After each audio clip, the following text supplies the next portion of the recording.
No application fee. Classes start August 13th. An accredited state university, University of Maryland Global Campus, offers online and hybrid courses. Plus, you can earn up to 90 credits toward a bachelor's for prior learning and work experience, or transfer up to 12 credits towards a master's. Learn more at umgc.edu. Certified to operate in Virginia by Shed. From the Accident Recovery Team Traffic Center, don't worry about me, I called ART. Traffic update here on the Friday morning commute. We do have a traffic accident on the south side. This is a traffic accident in the southbound lanes of I-235 at Broadway, and one lane is closed because of that crash. That's traffic update, 98.7 and 1330 KNSS in the Accident Recovery Team Traffic Center. I'm Ted Woodward. weather.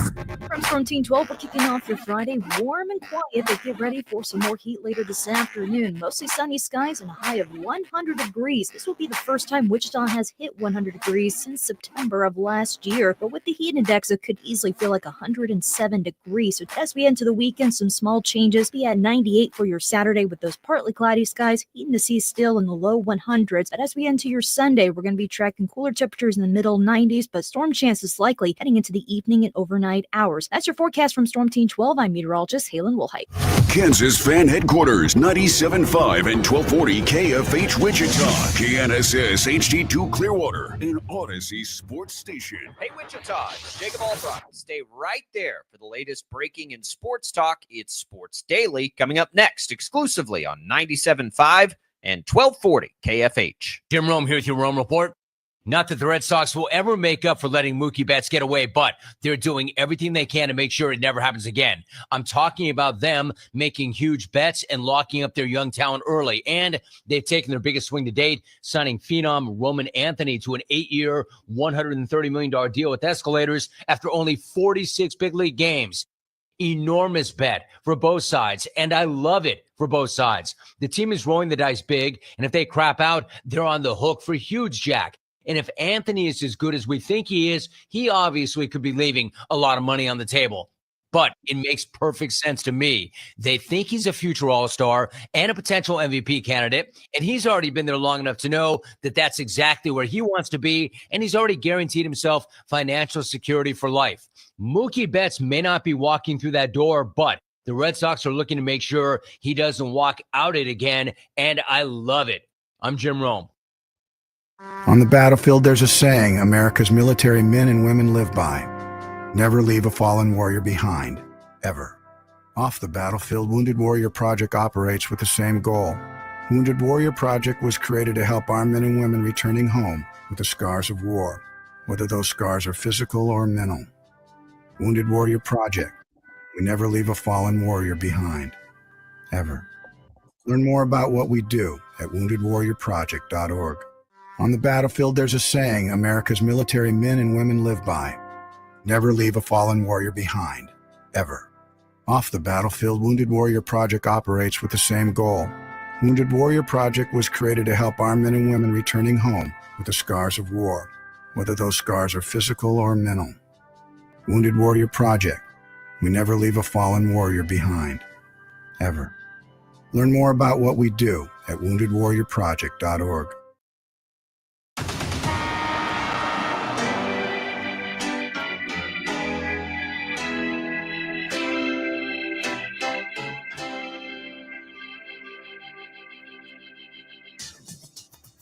Now, from Wichita's most listened to sports radio, 97.5 and 1240 KFH. This is Sports Daily with Jacob Albrock and Tommy Kester. Well, hey there. Good morning, everybody. Happy Friday to you. TGIF, we are glad to be with you here for the next couple hours on Sports Daily. It is Jacob Albrock, Tommy Kester. And it is going to be a hot one today, Tommy. So get ready for that, everybody. It'll be a hot weekend. Boy, we're flirting with 100. We made it the entire time without hitting 100, and here we go. We might bust it today. Hopefully we get some clouds and keep that away. That was a record I was kind of fond of, you know? Yeah, I was a fan of it not getting up over 100 at all. So, yeah, it looks like that may happen. today into this weekend. I played some golf yesterday, part of the media day for the Heritage Classic out at Rolling Hills Country Club. Our friend Brandon Zinner played with me, and Taylor Eldridge from the Wichita Eagle. It was a hot one. It wasn't unbearable. The cloud cover, as you mentioned, helped a lot. There was a breeze that helped. But if it gets sunny and the wind dies down, it's going to be brutal out there. Well, and listen, it's I say this all the time, and this is the most old man thing to say in the world. I get it. It's not the heat, it's the humidity. We earlier this week it was hot, but the humidity hadn't kicked in. Was it like 95 degrees? I was out on a youth soccer turf field in a suit, and it was fine. It's the humidity when it rolls in around here that just annihilates you if there's no wind. And that's what we're looking at. So be careful out there, everybody. Stay hydrated. I'm in the iced tea business, so it's not terrible for that. There was a beverage cart girl, by the way, that was riding around Rolling Hills, and she told us at one point that really nobody was taking advantage of the free beer. It was all the Gatorade and the water. I drank so much Gatorade and water yesterday, but it was worth it. Like, do you have an ice bucket in there, and can you just dump it on me, Exactly. We'll survive together. We'll survive together. We'll all be just fine. We've been pretty spoiled this summer. We got a lot of fun stuff coming up on the show today. We're going to check in on the FedEx Championship at the St. Jude Championship, the FedEx Cup playoffs on the PGA Tour. We'll take you out there. Eric Johnson, who's kind of becoming our golf guy, will keep us apprised. Of course, we've got our eye on Sam Stevens. Didn't have the best opening round. Needs to make a little noise. Do they do a cut when there's only 70 guys in these tournaments, Tommy? It's a no-cut tournament, and they will roll forward, and however they finish, and depending on the year-long standings, the top 50 will move on. So that actually enhances, I think, his chances to move up the leaderboard. So that's good news. But we'll check in there coming up in the next hour. We'll also get you ready for the Royals, starting up the series, starting up the stretch of games, as we mentioned yesterday, that needs to be one of their best stretches of baseball this year, most likely. We get the plan for the Chiefs in the preseason opener. We get some preseason football yesterday we can talk about a little bit. It's all what's on tap, brought to you by the Wichita Brewing Company, featuring free mini homemade root beer floats with any kids' meal purchase, and that runs through the end of today.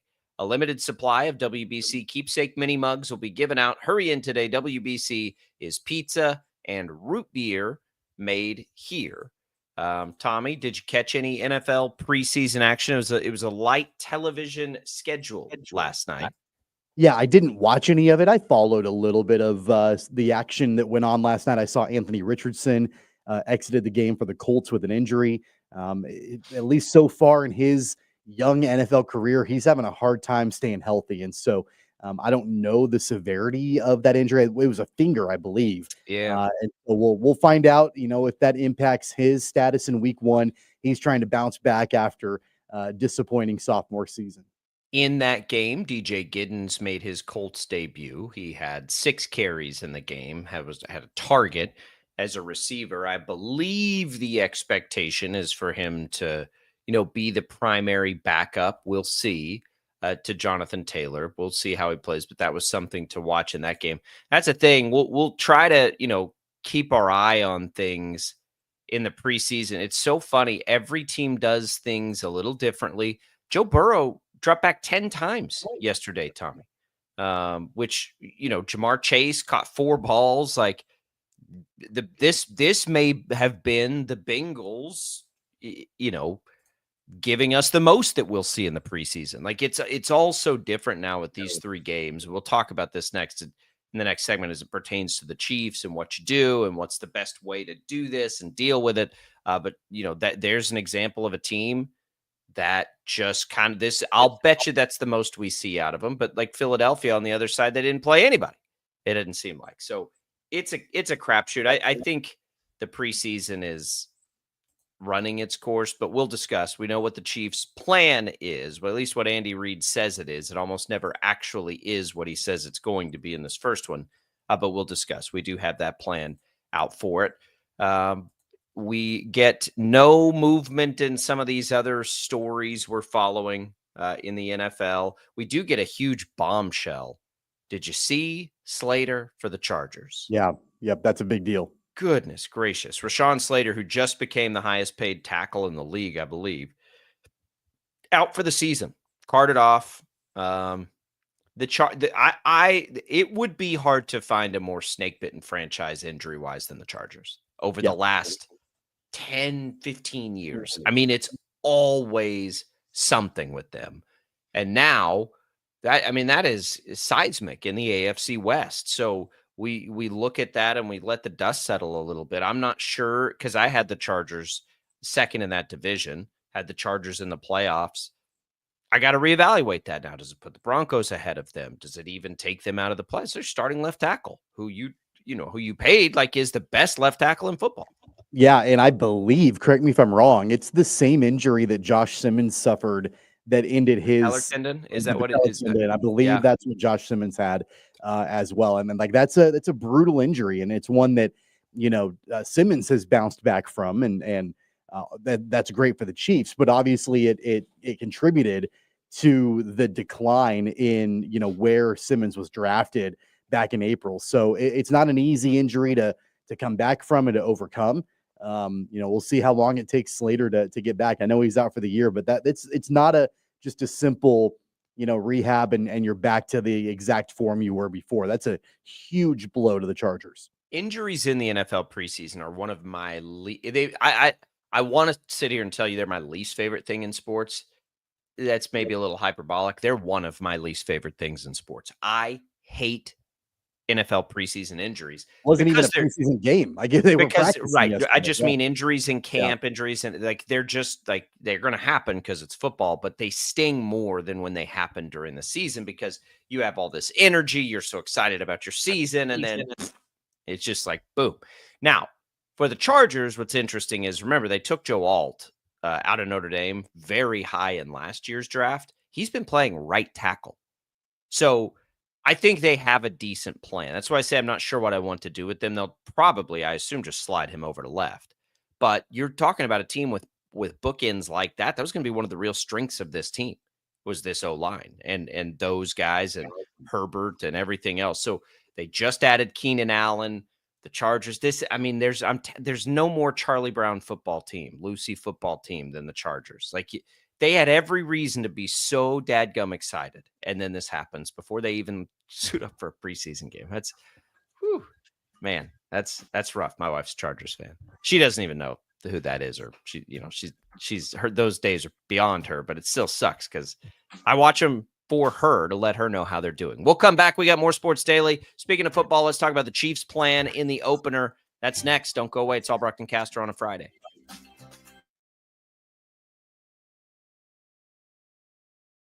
Lightning, hail, tornadoes, flooding. It's the worst of severe weather, and it's coming. Spring brings warmer temperatures, but also dangerous weather conditions. Stay up to date day or night with the Storm Team 12 weather app.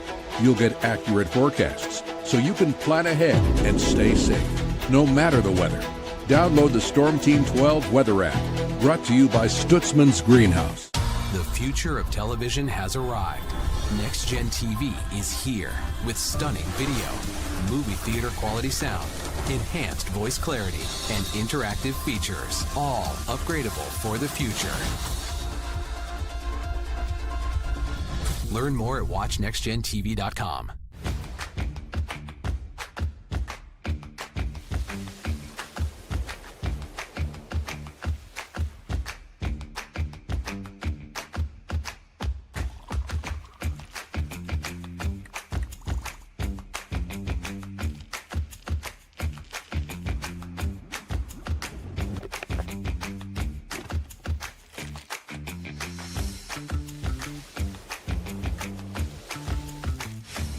Canvas of our imagination. They tell a story. Clouds affect the events of your day. Sometimes they growl, sometimes they inspire, but they're always the messengers of nature's mood written in the sky. Storm Team 12 understands the language of clouds. We're dedicated to decoding their message so you know what to expect. Behind every cloud, there is a story waiting to be told. Trust Ross Jansen and Storm Team 12, alerting you first to the impact on your life. This is Rich Eisen. Check out The Rich Eisen Show, 11 until 2 on Wichita's #1 sports station, Kansas Fan Headquarters, 97.5 and 1240 KFH.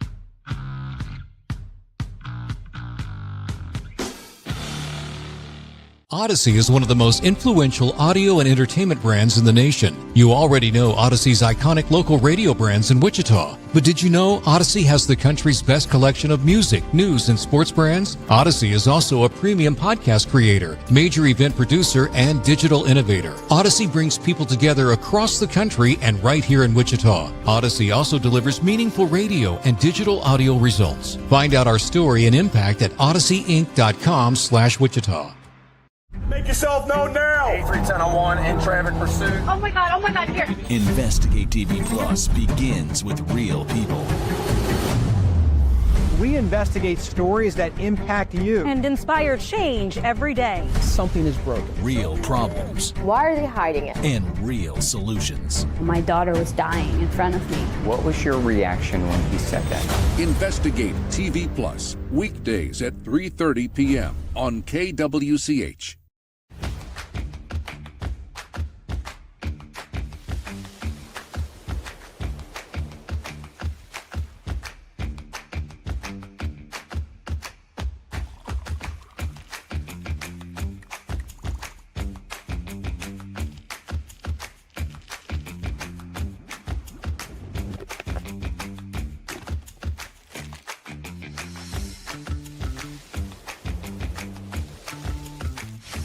Hey, Wichita, Jim Rome here, celebrating over 25 years as the #1 midday sports talk show on Wichita Radio. Find out why. Tune into The Jungle, weekdays 11 until 2 on 97.5 and 1240 KFH.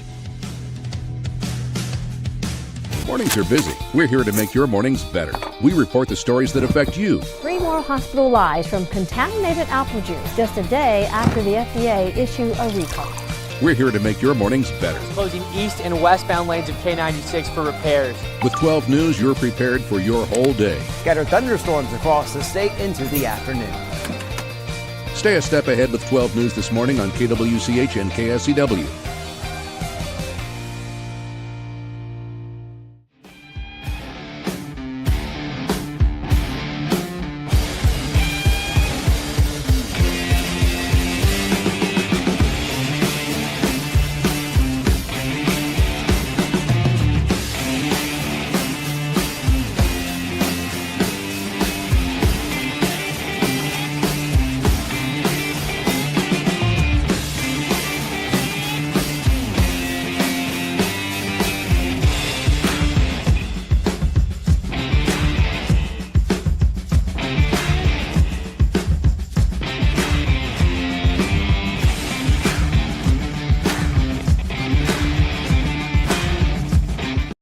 KFH.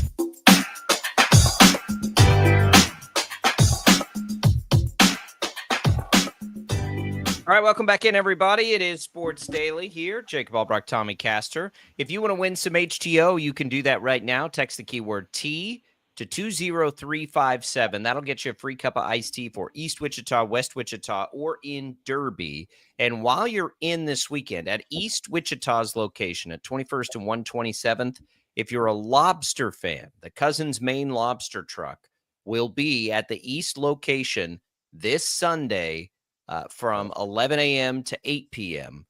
We did this out west a few weeks ago. It was very popular, giving everybody out east a chance now to come try some of that lobster. So if you want to come out and check out the Cousins Maine Lobster Food Truck, you can do that at East Wichita's HTO location at 21st and 127th. Come out. Get in line, get ready. It's very popular. Get some iced tea while you wait. And the good thing about that location, Tommy, is there's plenty of places to sit out, bring a blanket, hang out. There's lots of room, lots of space. So come out and enjoy some lobster if you'd like at HTO East Wichita on Sunday. We come back in here to Sports Daily. Tommy, the Chiefs give us the plan of sorts. And Andy Reid, I mean, we could play this back from the last couple of years and it'd be the same thing. He has his plan. His plan doesn't change much, at least what he tells us, which is, the quarterbacks are going to play a quarter. Starters will play a little bit, and the starters will kind of be based on what the quarterbacks do, as in if you see Mahomes out there, you're probably going to see the starting offense. And if you see the second string quarterback out there, you're not going to see. And that's, in the first preseason game, it always is a quarter. It almost never is, though. Like, it's usually like a series. He says a quarter, and of course he leaves it open to interpretation. But then usually those guys are out after a series in the opener.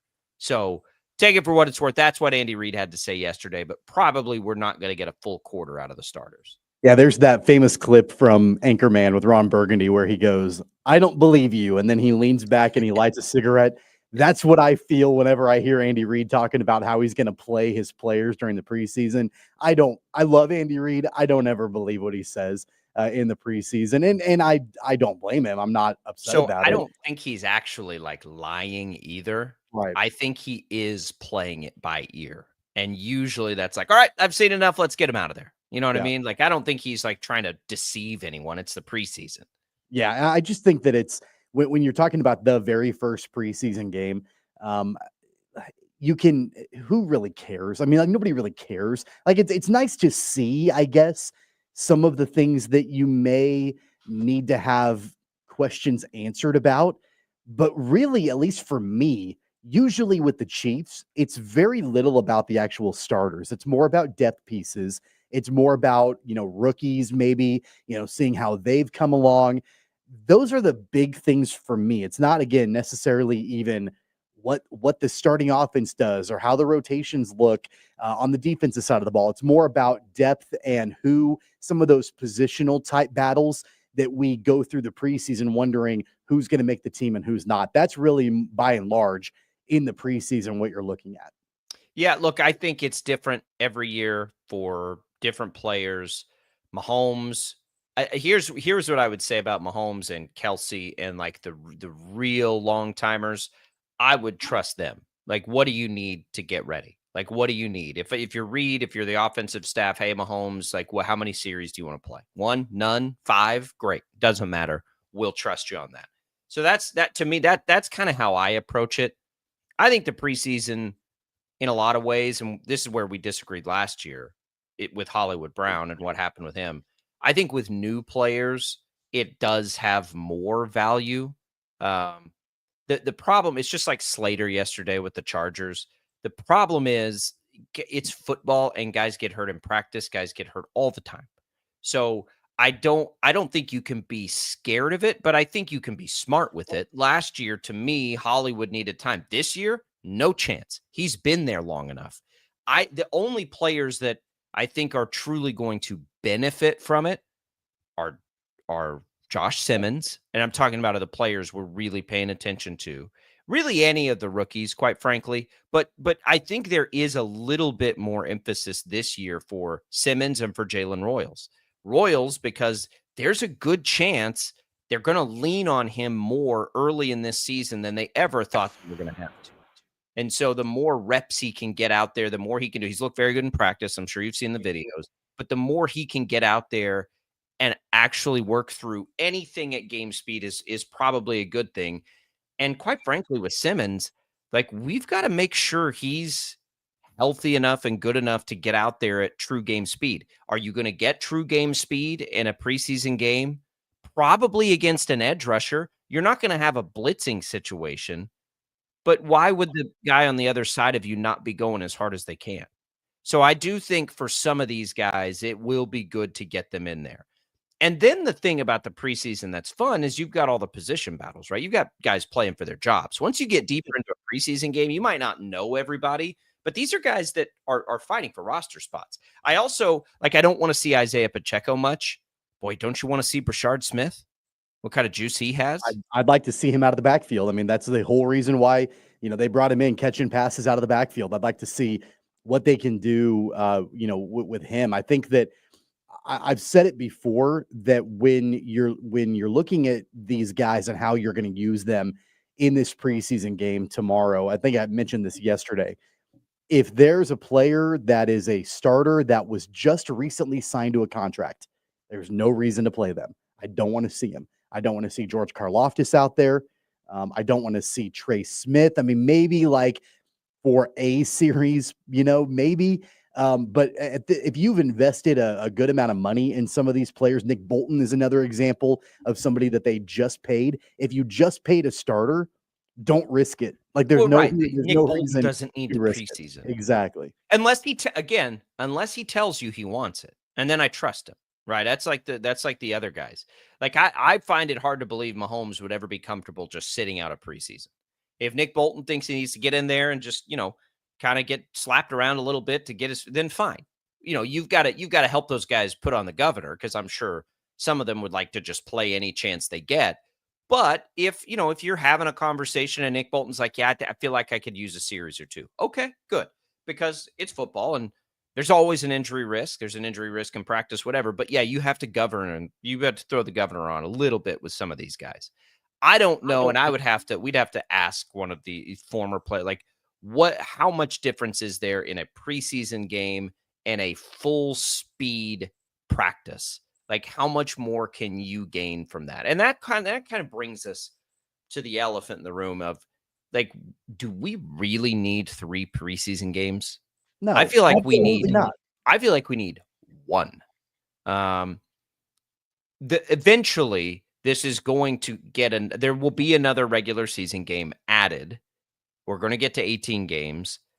And I think the easy answer there is to cut one of the preseason games. Then we have 2. 2 is better than 3. 3 is better than 4, which is what it used to be. But I still we really need just like one of these, right? You go to high schools, like no level of football are you playing scrimmages or anything. Nobody's playing preseason games. Like in the NCAA, there aren't preseason games. Right. They just roll right into it. Well, a lot of them do cupcake games. We're not going to see that this year out of K-State or KU, but a lot of years they do. I don't know. And I do know why the league has clung to it, is because they can sell tickets to these and they kind of force you to, right? Season ticket holders are required to buy preseason tickets, and you see these stadiums half empty. Teams don't care. They sold the tickets, right? So I just think the easiest answer, and it'll make everybody happy, and they'll just have to negotiate it out on how it is to add the other regular season game, take away a preseason game, add a second bye week, and get the Super Bowl to the Sunday before President's Day. I mean, it is staring at us in the face. We get the national holiday at that point. You get the hangover day at that point. You get a second bye week, which would make it. I cannot imagine players would not welcome an added game with open arms if it meant they could get a second bye week during the season, and then you can get rid of one of the preseason games because who cares? That's what's going to be the case the next time they go to the table, and as soon as this can change, they're going to make that change. Why wouldn't they? It's so logical. It may have to change the way that teams evaluate who's getting cut and the way that they cut down rosters and the timing of all of that, because a lot of that is judged on or based on the weeks of preseason, and you have to get your roster down to a certain point by this date and then down to another point by another date. That's going to change as well. And the way that teams evaluate players and figuring out, who's going to make the cut and who's not, that a lot of that is going to probably end up being far more based on training camp and how players are performing at training camp. If you don't have multiple preseason games to evaluate that, I don't think that's the worst thing in the world, but I do think it's going to require teams to adjust the way that they think and the way that they evaluate these players. Yeah, I agree with that. A couple other preseason notes. Aaron Rodgers will not play. He had said he'll do whatever Mike Tomlin wants him to do. I believe historically Aaron Rodgers doesn't play a lot of preseason. I would imagine he'll get at least a few reps. Don't you think? This preseason, he'll get a few reps. He needs a few reps, I would think, in a new offense with the new players and everything else. I do think there's probably a better than 50-50 chance, Tommy, that he's better than he was a year ago. What do you think about Rodgers this year? Well, I think first in the conversation about preseason, if he does have any kind of reps, I think the directive to his offensive line and the players around him is do not let him get touched. Do whatever you need to do to make sure that he is not touched at all by the defense. Then I would imagine the directive to the defenses is get after him as much as you possibly can in the limited amount of time that he's out there on the field. I don't know. Is it bad for me to say I don't particularly care? Like, I don't particularly care how he is this year. I think he's going to be average. And he clearly has like I think diminished he's going to be value, better and than he that. has He could be better than that.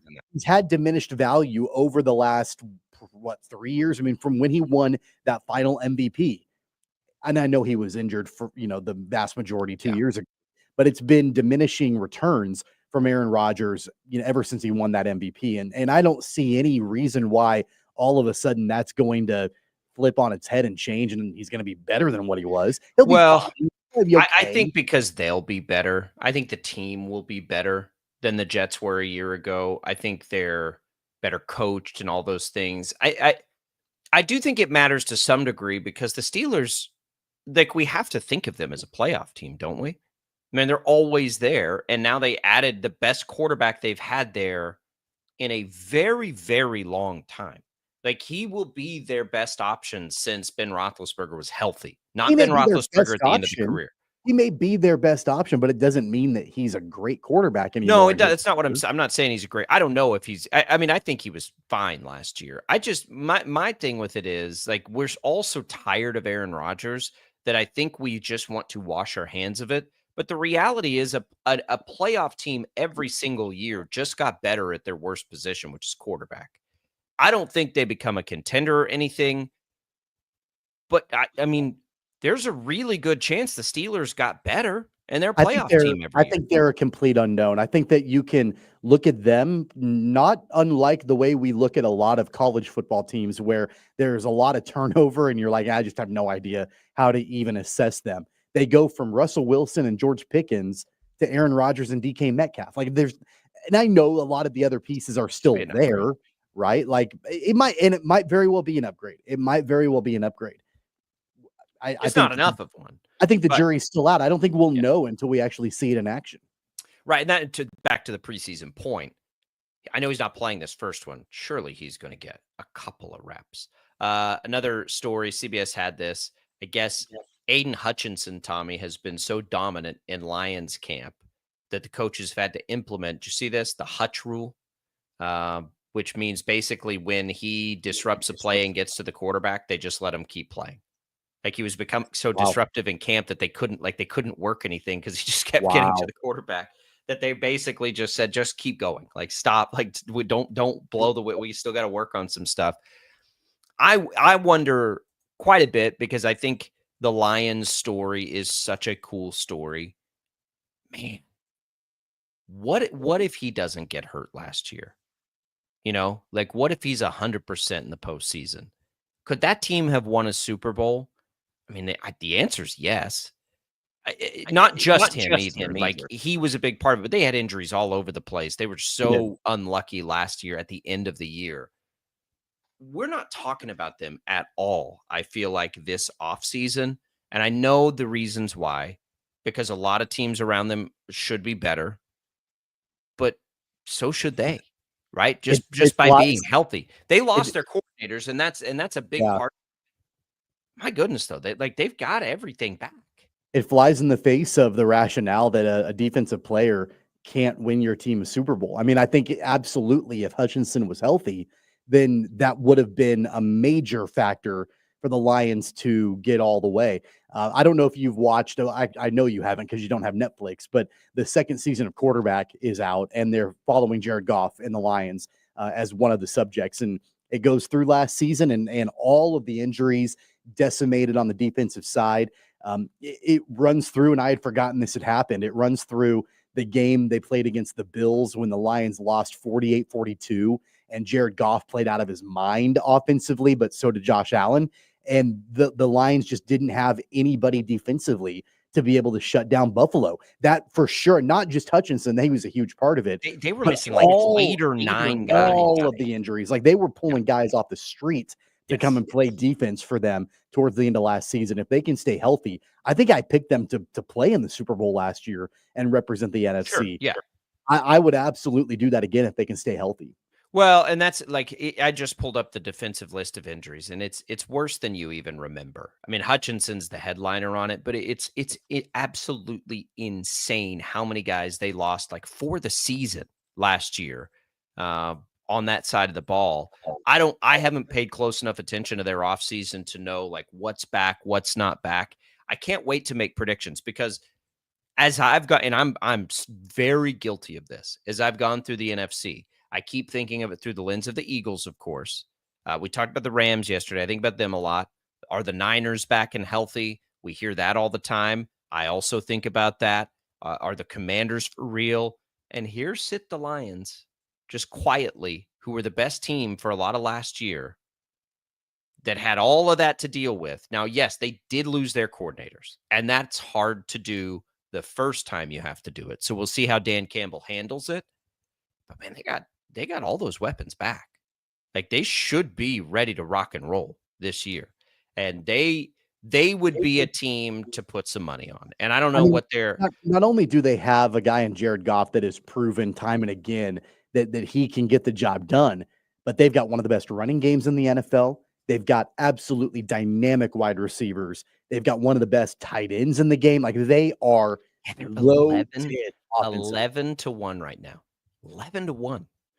And I told you the Rams a long time ago were one of my favorite bets at 19-1, but it's Ravens, Bills, Eagles, Chiefs. Chiefs are at 8.5-1. You can never get 8.5-1 for them. And then the Lions at 11-1. Yes, I did put a little down on the Chiefs at 8.5. The Lions at 11-1 that's not a bad idea. It's not a bad idea. That you see that report coming out of camp. That's juicy. Yeah, Hutchinson. They're having to implement a rule. He's been so disruptive. There's a chance Aiden Hutchinson's the best defensive end in football. Like his ascension is not unlike Micah Parsons. It might in fact be a little better, right? Like they're not up to the sack totals of some of these other guys, but they're ahead of where those guys were at that age. So yeah, we'll keep an eye on the Lions too. They're sneaking under the radar. Can't wait to make football picks. We'll do that in the next couple of weeks. When we come back, let's get you ready for this Royals series against the Twins. What's on tap there when we return on Sports Daily?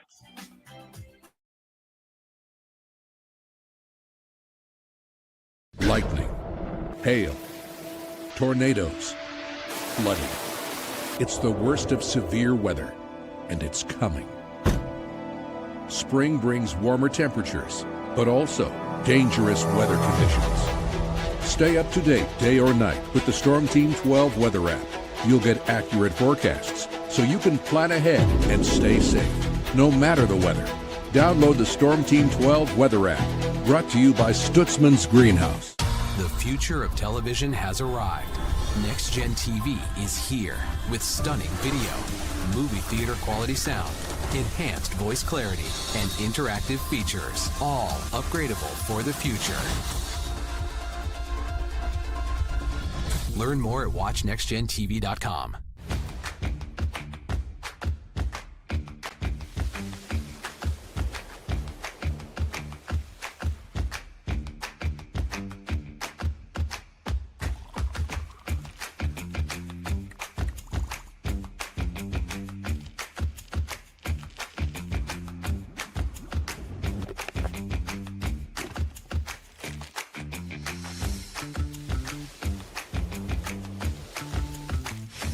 The canvas of our imagination. They tell a story. Clouds affect the events of your day. Sometimes they growl, sometimes they inspire, but they're always the messengers of nature's mood, written in the sky. Storm Team 12 understands the language of clouds. We're dedicated to decoding their message, so you know what to expect. Behind every cloud, there is a story waiting to be told. Trust Ross Jansen and Storm Team 12, alerting you first to the impact on your life. This is Rich Eisen. Check out The Rich Eisen Show, 11 until 2 on Wichita's #1 sports station, Kansas Fan Headquarters, 97.5 and 1240 KFH.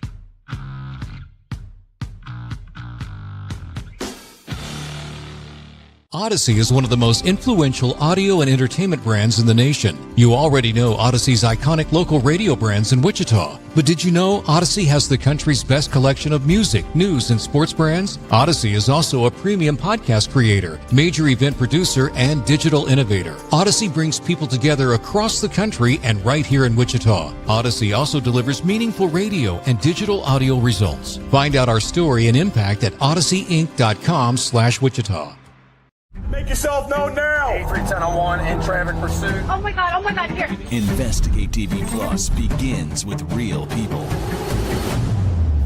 We investigate stories that impact you. And inspire change every day. Something is broken. Real problems. Why are they hiding it? And real solutions. My daughter was dying in front of me. What was your reaction when he said that? Investigate TV Plus, weekdays at 3:30 p.m. on KWCH.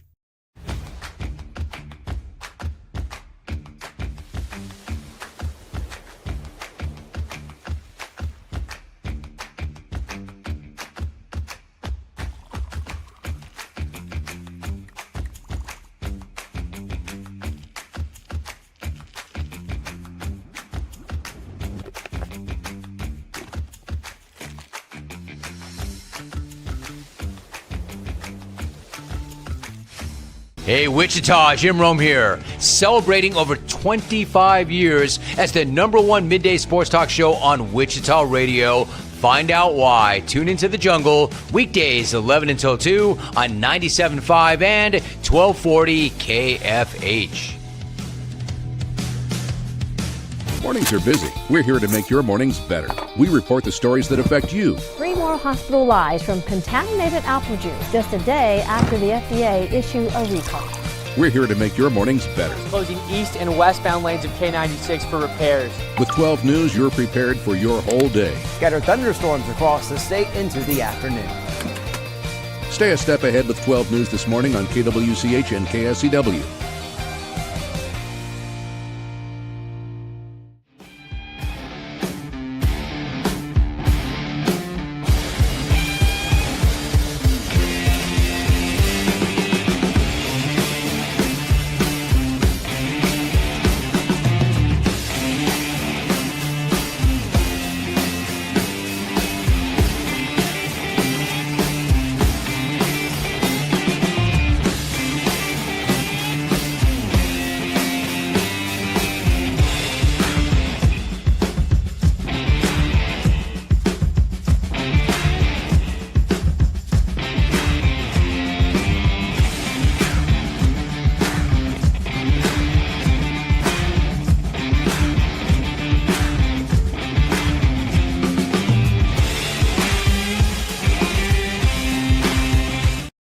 FH.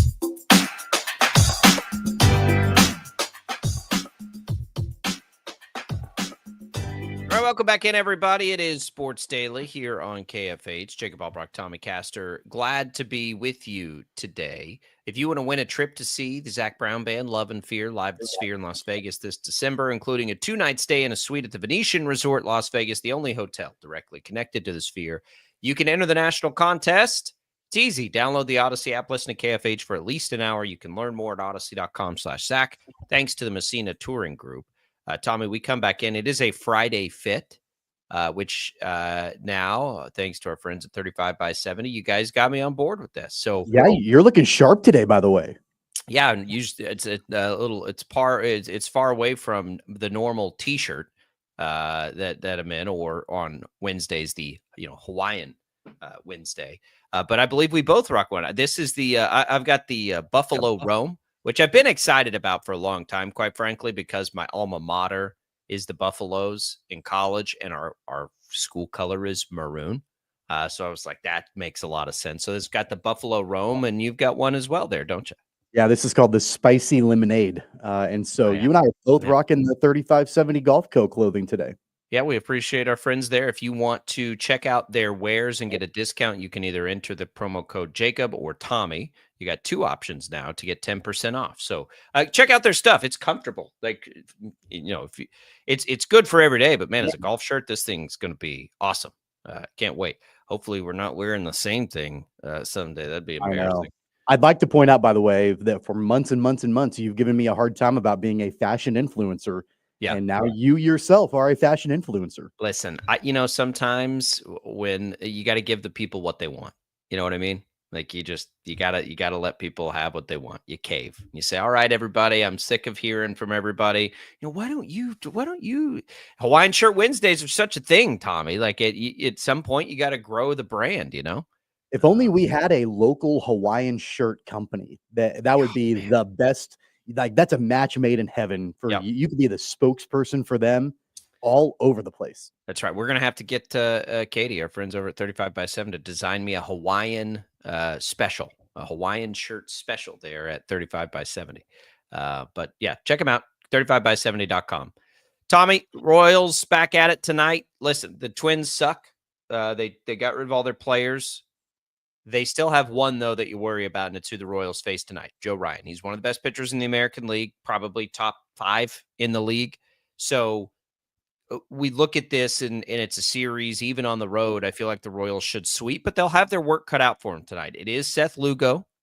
If you go to the team website, I was just looking at the probable pitchers. Something interesting has happened.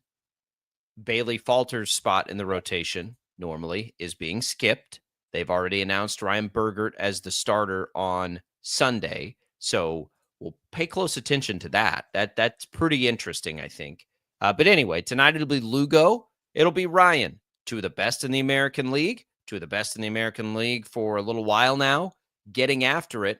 And if you're the Royals, the goal, right, is to get Ryan out of that game as quick as you can. Work some counts. We know they've been good late in games now, the Royals have. You love the back end of the bullpen. Get Ryan out of that game as quick as you can. Much easier said than done. Did you know what Joe Ryan's stats are against the Royals historically? No. Yeah, Ryan has pitched against the Royals 9 times. In 9 starts, Joe Ryan is 7-0 with a 1.30 ERA. So he has pitched the Royals historically very, very well. Let me. Don't the Royals struggle in Minnesota historically recently? I believe that. Yeah, they've not. They don't play particularly well in Minnesota. In fact, I'm pretty sure that at one point they had like a losing streak, or they had barely won any games. They don't play very well in Minnesota. Let's just look at this. At the Twins this year, they are 1-2. Okay, away. Last year, they were 2-5. In 23, they were 1-6. In 22, they were 2-8. They have really struggled in Minnesota. They're going to have to buck some things. But listen, Minnesota sucks, right? Like, all that stuff goes out the window. Joe Ryan doesn't go out the window, because that's like the one thing a bad team can do to you is throw a. Joe Ryan's fantastic, and as you just pointed out, has been very good against the Royals. But they're going up against a pitcher that's been really good against them in a place that they have not been very good, and I do not care. They need to sweep this series. 2 out of 3 is an absolute must, and we're getting to that point now. The Royals, if they're going to do this thing, they are running out of time at this point. Like, they have to win these games, especially these games against bad teams. And you beat them up, not just split the 9 games, whatever it is. No, beat them up, dominate these next 9 games if they want to climb back into this thing.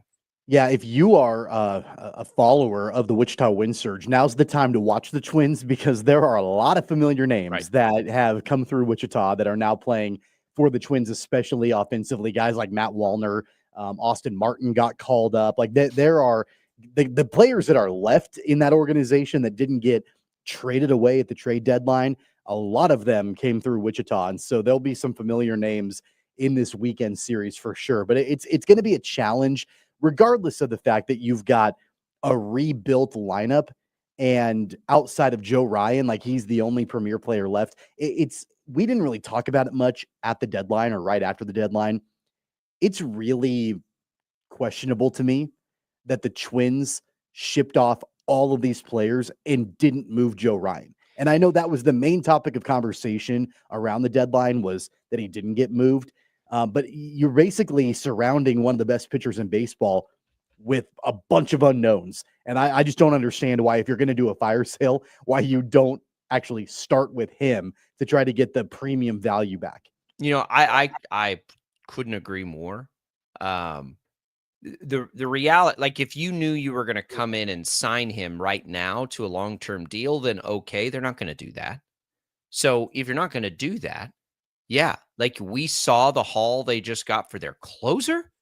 What do you think you could have gotten for Joe Ryan, who after this year will have 2 more years of control? Either trade him in the offseason, maybe that's their plan. I don't know. But like that I was stunned by that too. Our guy Brandon Zinner's a big Twins fan. There's another great Twins fan in the office. I talked to them about the Twins quite a bit. They thought I was crazy for suggesting it, but I'm like, what are you going to do with Joe Ryan in the next 2 years? Like they're not going to be any good. And I think the thought is they still have plenty of time to move him because he'll have, even after this year, there are 2 years of control there. So there's time, but maybe you could have gotten even more now. And the other thing is it puts those prospects in your system and gets them moving through right away instead of waiting. We'll see. It is very strange. I'm with you to trade everybody away, but to keep your most valuable asset when they're not any good. He's going to be 30 years old. They're not trying to spend any money. I think they're trying to sell that team. They're not going to sign him to a long-term deal. Like he's got no future beyond these 2 years in Minnesota. I can't imagine. I'm with you. I don't think that. I mean, I don't think they do. I don't think they have long-term plans for him. So at this point, everybody knows you're blowing the whole thing up, and it's a big fire sale. And it's shocking to me that as they were moving player after player after player after player, I mean, imagine the haul that they could have gotten in return for Joe Ryan. And maybe, I mean, I'm sure that there was a lot of interest in him. Maybe they felt like they weren't getting the response from the teams that they felt like they should, and that they didn't feel like the value in return was there. So they decided to hold on to him. But at that point, I don't know. I mean, I feel like if you're doing what they did at the deadline, move Joe Ryan too. That just doesn't make a whole lot of sense. Yeah, I mean, you got to get the return. Did they listen to calls? But based on what they got for their closer, man, in the offseason you'll probably have more suitors in the offseason, serious suitors, because you'll have more teams feeling like they're in it. So, okay. But you can't let him pitch through next year. Like it just doesn't make any sense. If they're going to rebuild, and the reality is like trading all these pieces away, they still have Royce Lewis, they still have Byron Buxton, they still have some guys to build around. So maybe that's their thought too, is maybe I just don't think they're planning on being aggressive at any point. They're trying to sell the team. So I'm with you. But he goes tonight against the Royals, and he's going to be good, as he always is. Let me pull. He is at very, very seldom, and is certainly not against the Royals, but he has had games, and I know this because he's on my fantasy baseball team, but he's had games where he hasn't been lights out. So like I don't quite think of Joe Ryan like I think of Crochet or Scooble. He has been like on July 26th, 2 starts ago, he went 5 innings and gave up 4 runs. He's had some crooked numbers this year. Hasn't been very often. It can't be, or your ERA is not under 3. But he does feel like, I will say, outside of those like truly elite lights out, you feel like you have no chance against them starters, he is a little more prone to give up a handful of runs than those guys. Since June, Ryan has given up 2 or more runs 7 times. So it's not, I don't know that it feels the same. Like with Crochet, it was like, are the Royals going to be able to score? You know, like with Ryan, I think can the Royals pitching keep this game within a run or two, one direction or the other into the 6th inning? That's, I think, a little more about how I feel like, or can they just get to Joe Ryan, right? Can they get to Joe Ryan? Let me look and see if any of his more troublesome starts. Yeah, it was a home start where he gave up 3 runs in 5 1/3. And then it was a road start when he gave up 4 in 5 innings. So it's either place. He's given up crooked numbers at home. He's really, really good. I don't know that I think of him like those other guys. So get to him tonight. If you're the Royals, get to him early. Don't waste opportunities. Goodness gracious. If you do get to him early, what do you think the Royals are going to do in the leadoff spot? Yeah, I was going to ask you that. I mean, we saw them make a change in the finale against the Red Sox, where Jonathan India did not start, and it was Mike Yastrzemski. It's interesting to think about what they could do with that. My gut tells me I would imagine they go right back to India. I think India will probably be in leadoff tonight. I think that's what they'll do too. I'm not sure that I think it's what they should do.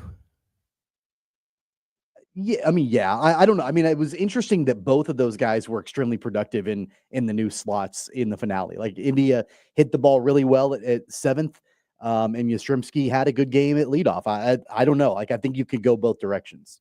I don't want to lead off Yastrzemski. The other problem is I don't want to lead off Yastrzemski either. I want to lead off. I think I want to lead off Michael Garcia. But then India. No, you know what? I'm going to take that back in real time. Just lead off Jonathan India. Like Jonathan India, it's hard because he did find some success late in the game, but the one thing he has done okay this year is get on base at the top. Yeah. Like that's of all the other things he has not done well, that is the one thing he clings on to is his ability to still at a pretty good clip, not at his career average or anything like that, is get on base. Yeah, he's an interesting guy. We'll have to dig into him someday. I wonder how much of playing at Kauffman. I need to look at his road and away splits. I wonder how much for him going from the Reds hitter-friendly park to Kauffman has hurt his numbers. But anyway, time for another day. You'll hear the Royals tonight on KFH. We'll come back. We got another hour. We're going to check in on the St. Jude Championship. When we return, don't go away. We got more Sports Daily coming right up.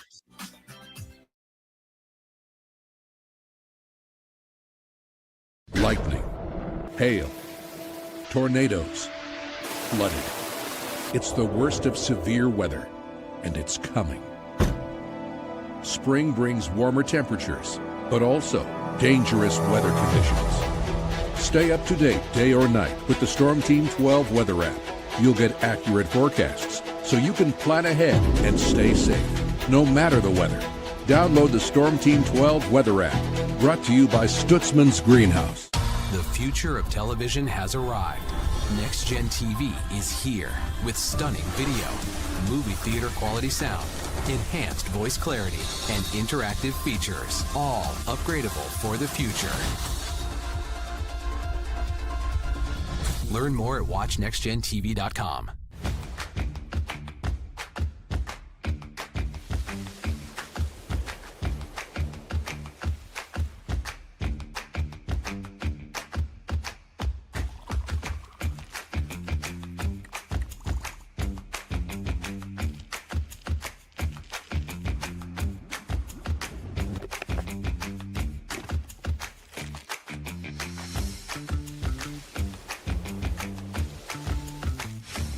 Canvas of our imagination. They tell a story. Clouds affect the events of your day. Sometimes they growl, sometimes they inspire, but they're always the messengers of nature's mood written in the sky. Storm Team 12 understands the language of clouds. We're dedicated to decoding their message so you know what to expect. Behind every cloud, there is a story waiting to be told. Trust Ross Jansen and Storm Team 12, alerting you first to the impact on your life. This is Rich Eisen. Check out The Rich Eisen Show, 11 until 2 on Wichita's #1 sports station, Kansas Fan Headquarters, 97.5 and 1240 KFH.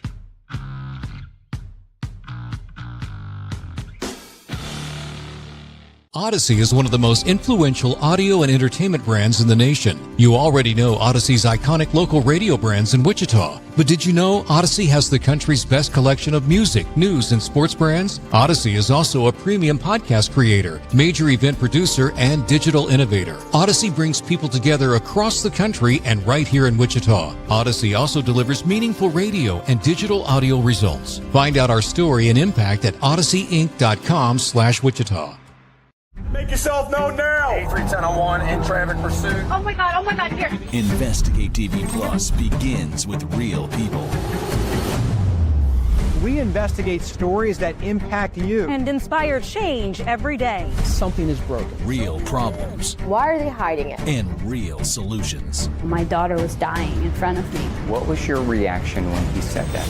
Investigate TV Plus, weekdays at 3:30 p.m. on KWCH.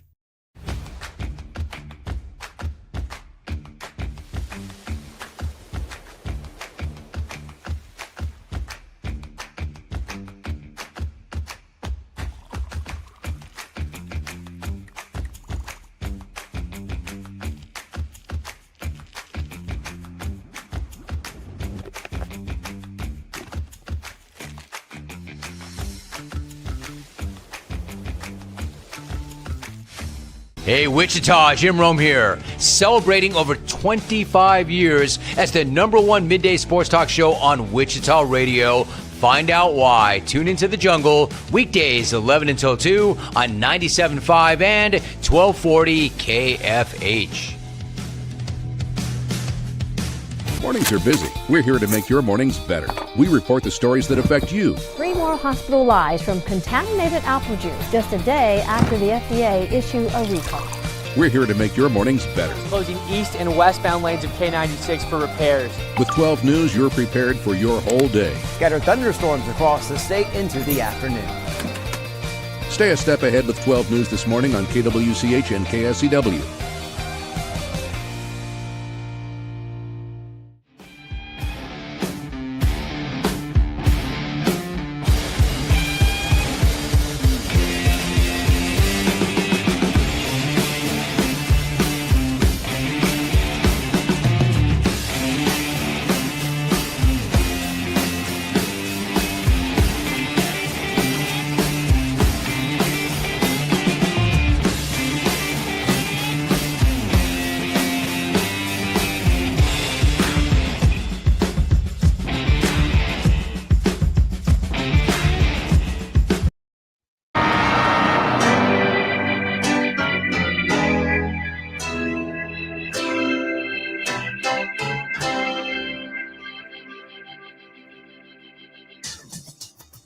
Now, from Wichita's most listened to sports radio, 97.5 and 1240 KFH. This is Sports Daily with Jacob Albrock and Tommy Kester. All right, welcome back in, everybody, for a second hour here of Sports Daily. We're glad to be with you on this Friday, TGIF. Stay cool out there, everybody. We're rocking and rolling with you, getting you ready for round 2 of the FedEx St. Jude Championship. We will connect with the golf guy, Eric Johnson, here momentarily. He's trying to find a spot away from the chaos so that we can hear him out there in Memphis is where they are. TPC Southwind is where the tournament's being played. We've got Sam Stevens, Wichita's own, out there trying to make some noise in golf's postseason. We'll continue to get you ready for the Royals beginning this weekend series at Minnesota. We'll continue to look around the NFL and the preseason action happening, what's of interest for us tonight on the slate. The Chiefs, of course, get things going tomorrow, and we'll have that as well. Tommy, by the way, Chiefs preseason football, as all Chiefs football, will be available for you over on KNSS. So make sure you tune in for that tomorrow. Pregame coverage begins at 6 o'clock. And be ready for that. So it's all what's coming up for you on tap today, which is brought to you by the Wichita Brewing Company, featuring many free homemade root beer floats with any kids meal purchase. That goes through today. A limited supply of WBC keepsake mini mugs will be given out, so hurry in today. WBC pizza and root beer made here. Here we go, Tommy. It's ready I've got a weekend. Yeah, I've got a good quick golf story as we are attempting to connect with Eric Johnson. Yesterday out at Rolling Hills Country Club, the Heritage Classic, which is part of the Annika Tour, that's the one step down from the LPGA Tour. They had their media day press conference announcing the Heritage Classic this year, which will be next month in September out at Rolling Hills Country Club. A lot of people don't know Rolling Hills Country Club is the birthplace of the LPGA Tour. That's where the LPGA Tour was founded.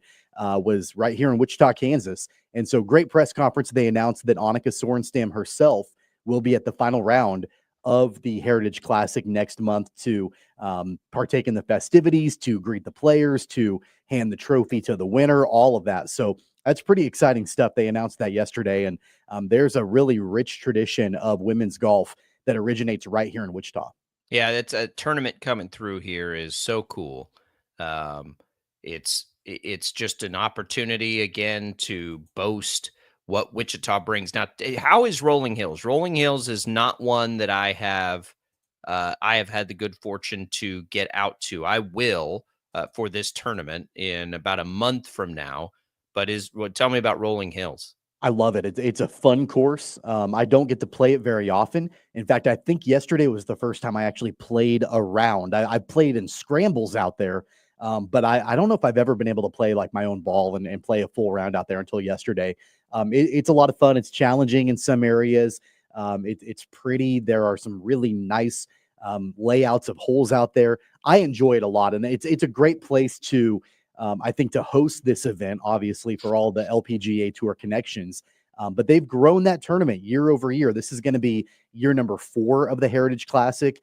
And I know that I was talking to Jay Delling, our friend and friend of the show, who is running the media for this tournament. He does the Wichita Open as well, and talking about the hospitality that they're bringing in, the grandstands, the chalets, like all of that. It's going to be a lot of fun, and they're growing it year after year. So excited for that. Yeah, look, it's the equivalent of the Wichita Open on the women's side, which is really cool. And one quick programming note, speaking of golf, we will be live at Crestview Country Club, our great friends. Monday morning, we'll be doing the show there live before the Grady Dick Charity Golf Tournament, which we're happy to be a part of. So we'll see you live from Crestview on Monday. All right, now let's bring in Eric Johnson here.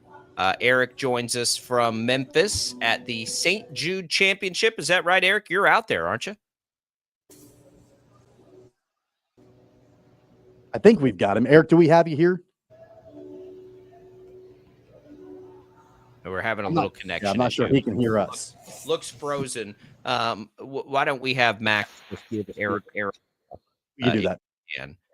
We'll do it that way, and then we'll know we'll have a little bit better connection there.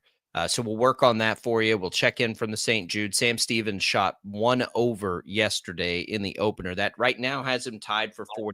Now he has a later tee time today. Doesn't tee off till, I believe it's 11:40. I think that's our time zone that I'm looking at here. So he'll be in the afternoon group. Not a lot of golfers. They move pretty quick through these tournaments now in the FedEx Cup playoff. So we've got that, and I think we have Eric now. All right, let's try this again. Eric, can you hear us? Yeah, how are you guys? Can you hear me? We got you. Okay, so let's check in from Memphis here. You're out there. FedEx St. Jude Championship. How'd Sam look yesterday, and what do you expect from him the rest of the way here? Well, I got to be honest, I didn't get to see him yesterday. We were at the Danny Thomas St. Jude Celebrity Pro-Am. Got it. But we will be out there bright and early this morning after a little tour of the hospital.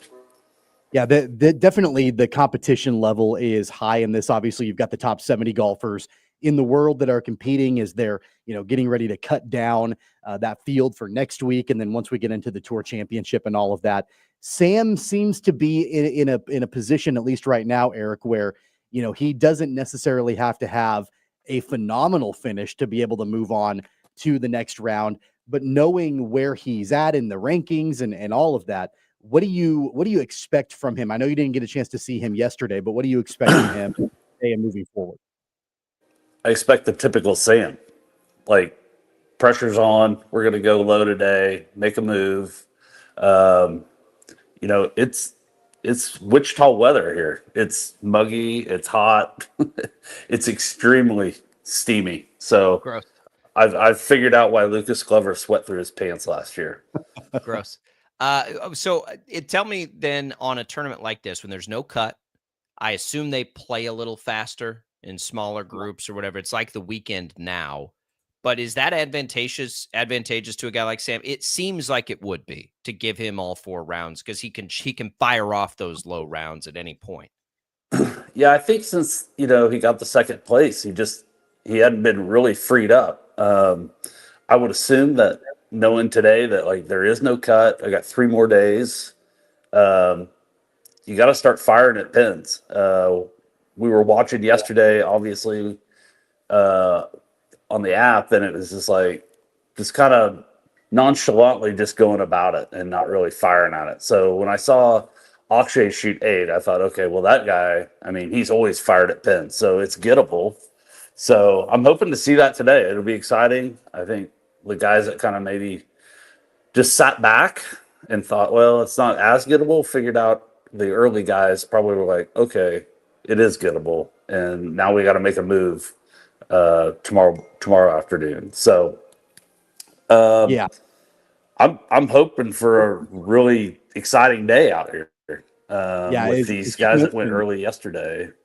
As you mentioned, Eric, I mean, the course is gettable. You've got Akshay Bhatia in first place right now. He went 8 under par with the 62 yesterday. Tommy Fleetwood right behind him at 7 under. Harry Hall and Justin Rose at 6 under to start round number 2. So the course is gettable out there. But here's the interesting thing, Eric. Like, there are guys that are lurking behind the leaders that, and one guy in particular, Scotty Scheffler, is always there. He's 3 under par.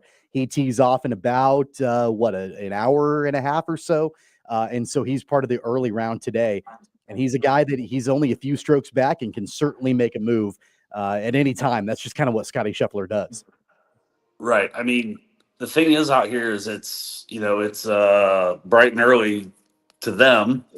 It's 8:10, but it's already going to be the same temp as it's going to be this afternoon. So it's an even playing field. So, I mean, these guys just have to go get it. I mean, I haven't looked at the leaderboard this morning to see how many guys inside the top 50 and where they're positioned. Are they just here because they have to be here? Kind of like Rory. Like, there's a big buzz around here why Rory's not here. Right. St. Jude's paid him a lot of money the last couple of years, or FedEx has. And this is their title event, and he's not here. So I hope, I think those top 30 guys, for sure, they want to win. So I don't see why they wouldn't just go let it go today and see what happens.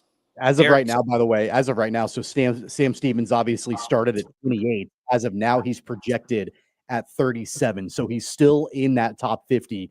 But he's going to need to probably go lower than a plus 171 like he did yesterday. Correct. Yeah, there's no question. Eric, you've got your Swing 365 shirt on. I was in there the other night working on my game. Still probably not going to make the cut at the St. Jude, but we're getting there.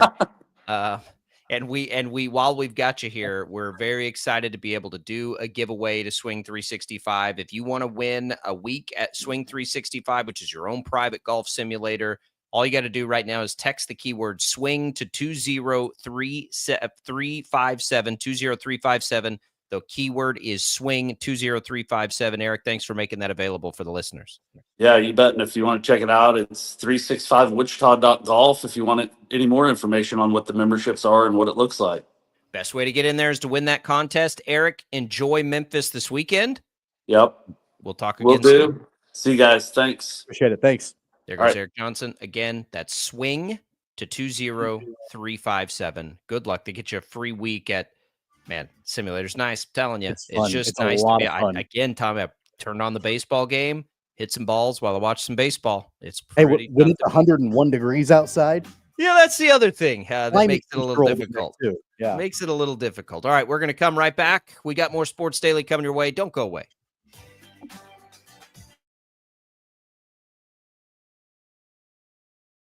Lightning, hail, tornadoes, flooding. It's the worst of severe weather, and it's coming. Spring brings warmer temperatures, but also dangerous weather conditions. Stay up to date day or night with the Storm Team 12 weather app. You'll get accurate forecasts, so you can plan ahead and stay safe, no matter the weather. Download the Storm Team 12 weather app, brought to you by Stutzman's Greenhouse. The future of television has arrived. Next Gen TV is here with stunning video, movie theater quality sound, enhanced voice clarity, and interactive features, all upgradable for the future. Learn more at watchnextgentv.com.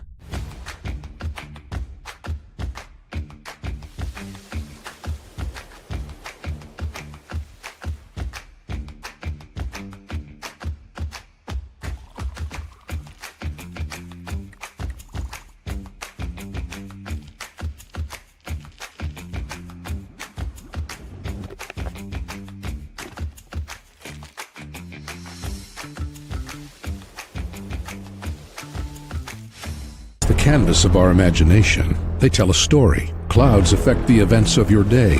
Sometimes they growl, sometimes they inspire, but they're always the messengers of nature's mood written in the sky. Storm Team 12 understands the language of clouds. We're dedicated to decoding their message so you know what to expect. Behind every cloud, there is a story waiting to be told. Trust Ross Jansen and Storm Team 12, alerting you first to the impact on your life. This is Rich Eisen. Check out The Rich Eisen Show, 11 until 2 on Wichita's #1 sports station, Kansas Fan Headquarters, 97.5 and 1240 KFH.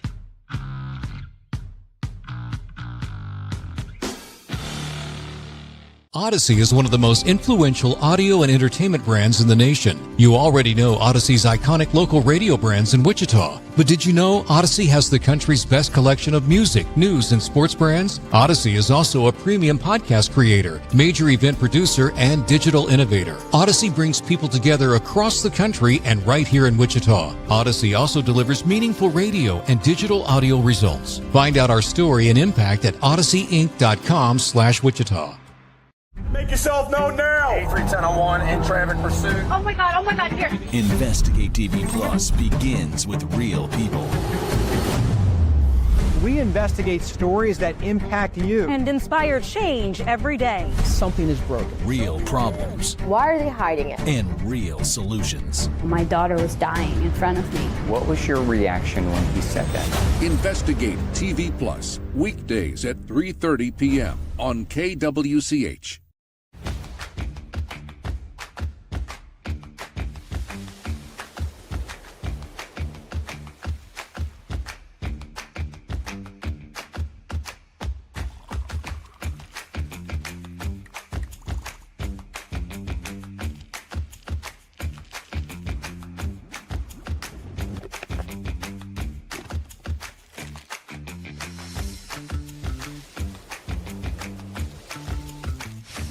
Hey, Wichita, Jim Rome here, celebrating over 25 years as the #1 midday sports talk show on Wichita Radio. Find out why. Tune into the jungle, weekdays 11 until 2 on 97.5 and 1240 KFH. Mornings are busy. We're here to make your mornings better. We report the stories that affect you. 3 more hospital lies from contaminated apple juice just a day after the FDA issued a recall. We're here to make your mornings better. Closing east and westbound lanes of K96 for repairs. With 12 News, you're prepared for your whole day. Scattered thunderstorms across the state into the afternoon. Stay a step ahead with 12 News this morning on KWCH and KSCW.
All right, welcome back in, everybody. Summer Concert Series back at Navsker Park this weekend, returning with Monterey Jack live on stage tonight. Gates open at 6:30. Show starts at 8.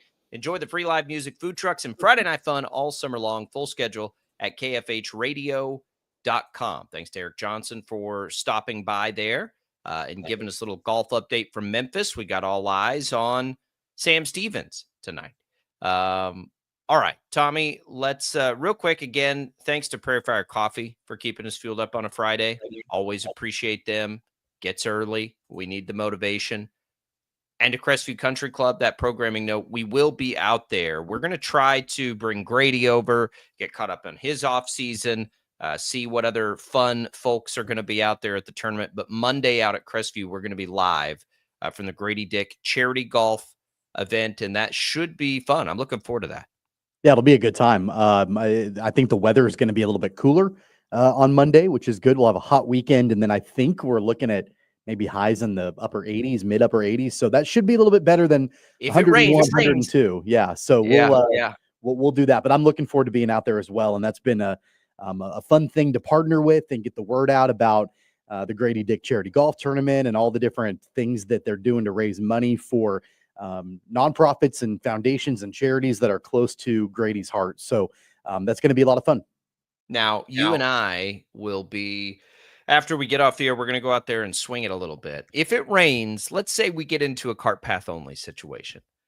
All right, so we're in a scramble. It's cart path only situation. Is that a scenario where you would ever advocate for maybe playing with some practice balls? Because Absolutely not. If you're scrambling and it's like, you know what, I'm just going to let that one go. I'm just good. That ball's, see you later. I don't really want to go chase that one. We'll just move on to the next one. No, absolutely not.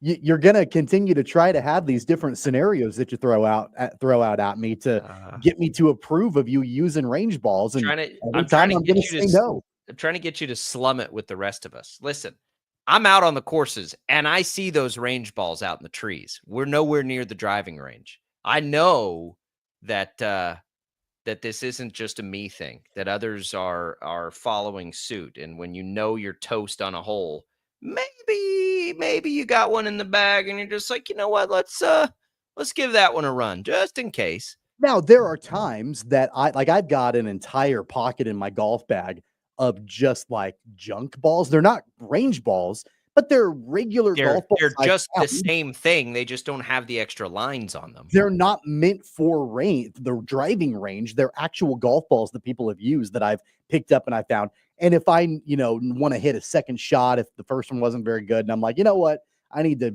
hit another one here. Like I'll go grab a junk ball out of the bag and do that. But I'm not grabbing a range ball. What's the difference between a junk ball and a range ball? A junk ball is an actual golf ball for play that has been abandoned or lost that you find. A range ball is meant for the driving range. It's designed for the driving range. It wasn't converted into a range ball. No, in fact, there are a lot of range balls. I don't know if I can't speak for all of them, but there are range balls out there that are actual like distance controlled, where like they're different material and they're built differently than regular golf balls to not fly as far because maybe you have distance restrictions in the driving range, that sort of thing. So yeah, that makes sense. Playing with a ball that is like not actually meant to go and play on the course. And they just took used balls and put some lines on them. Nope. Either way, it's going to be fun. It's a junk ball day then, one that maybe you don't want to chase if it's cart path only. Totally fine. Yeah. We've got I will give you some of the junk balls that I have that are not range balls. I have some junk balls. I wouldn't have any balls. Did I ever tell you why there are even range balls in my vicinity? Took my wife who knows absolutely nothing about golf whatsoever. This was 2 or 3 years ago. And she's out. I was like, just come, it's nice outside. It's pretty. We'll just drive around. And she had a good time.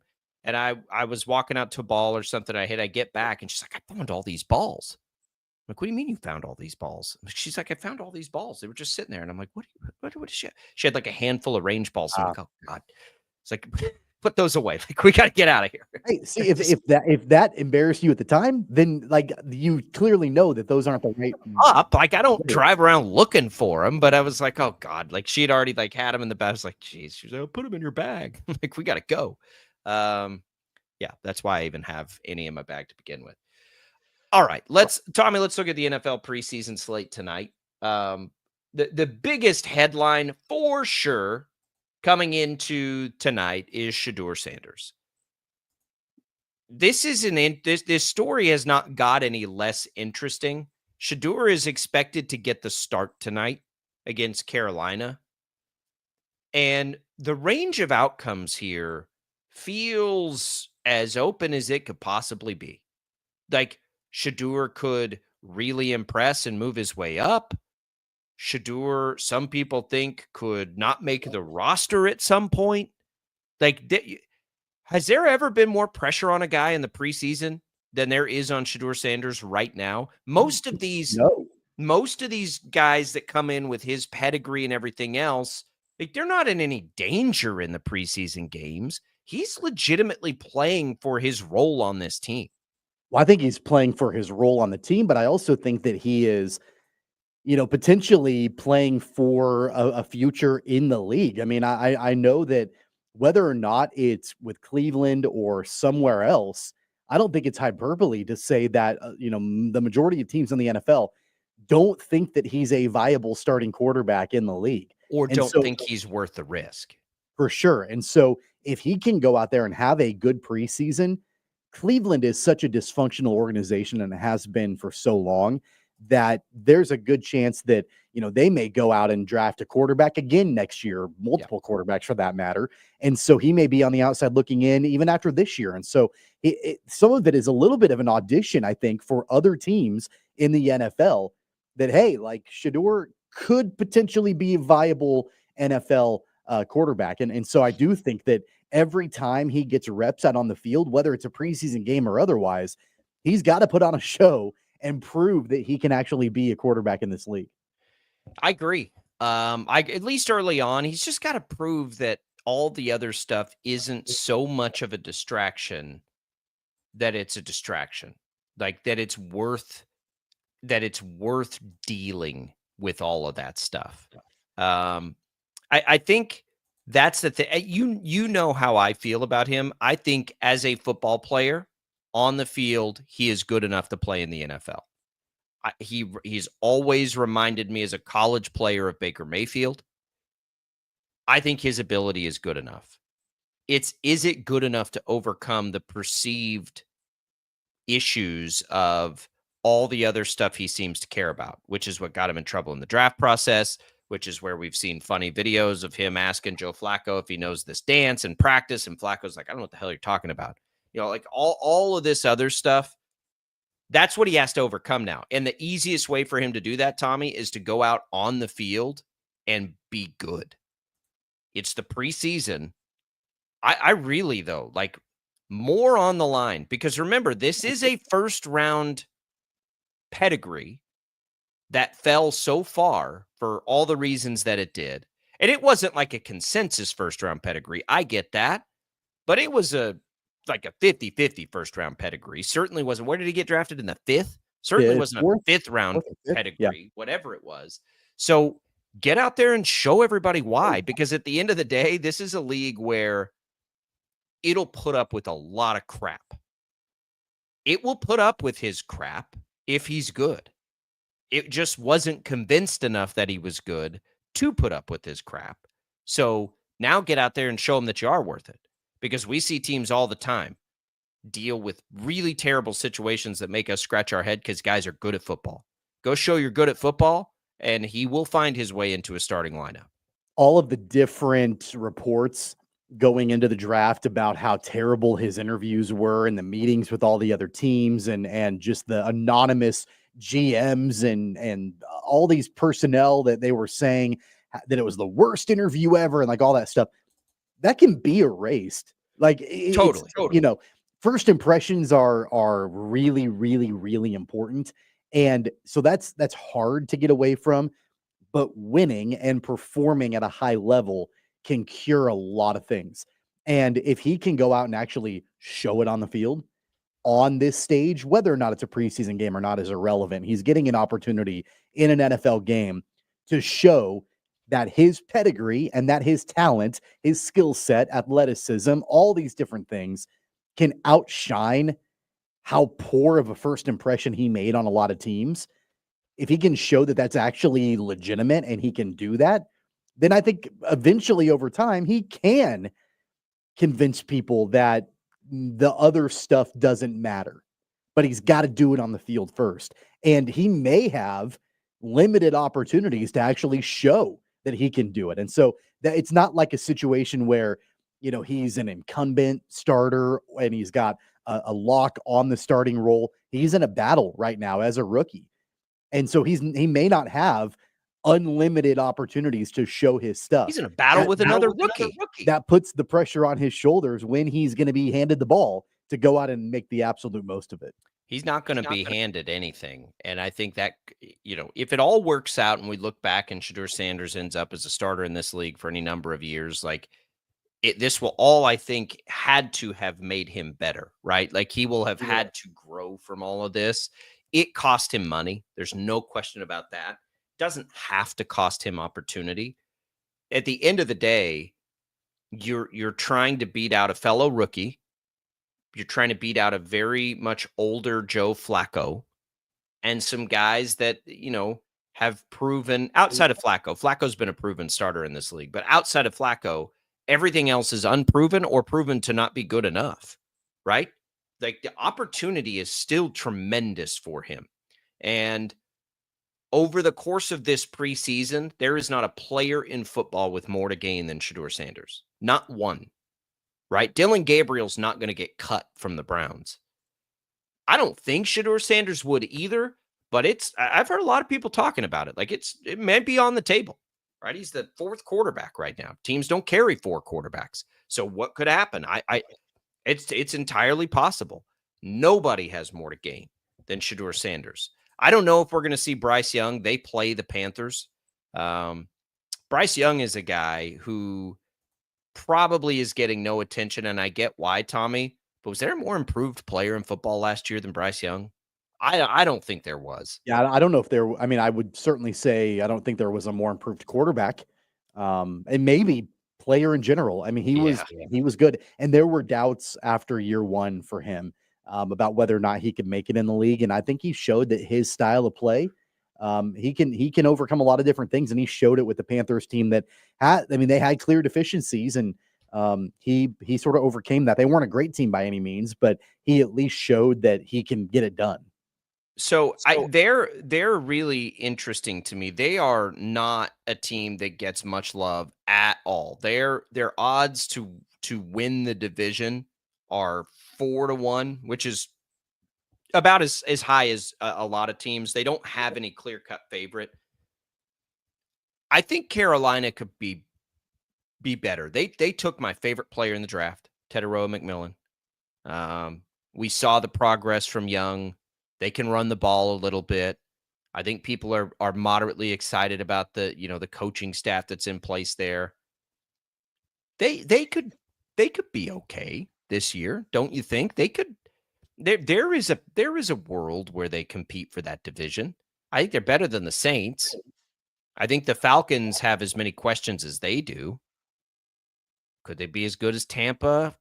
Chris Godwin's hurt. I mean, I think Carolina could sneak around a little bit this year.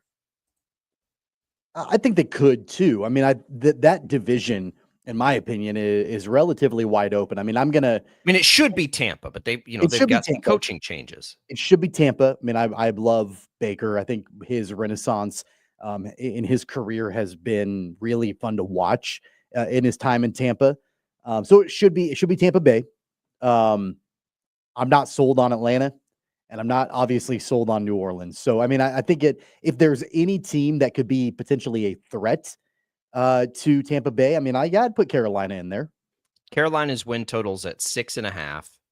The only teams lower are the really bad teams, like the teams expected to be really, really bad. So there's that. Man, I'm looking at these win totals. So there's been a jump in these since the last time we talked about this. You know what Buffalo sits at right now? 12, 11? 12 and a half. 12 and a half. Wow. Man, you're getting plus money, by the way, on the Chiefs at 11 and a half. That's interesting. I don't know. This is all changed for sure. The Chiefs have these injuries. There is no way I'm betting the Bills to win 13 games. Can they? Sure. But how can the Bills be that high? Let me find. We've talked about the Patriots. I think we didn't even talk about them yesterday. I felt like they were one of the more overvalued teams. So you've got the Bills that high.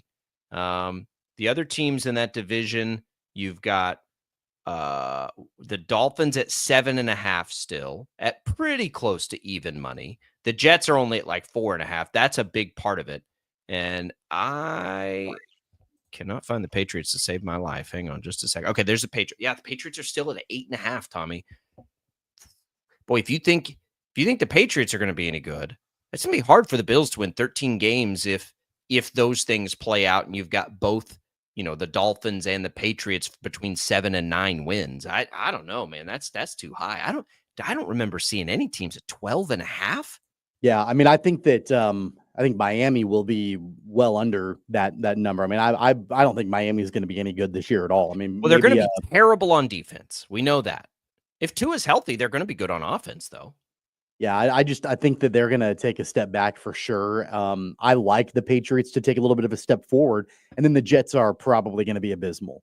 So, that's I do think that there's a path for Buffalo to get over 12.5 wins, but it's certainly going to be. Well, you wouldn't bet, right?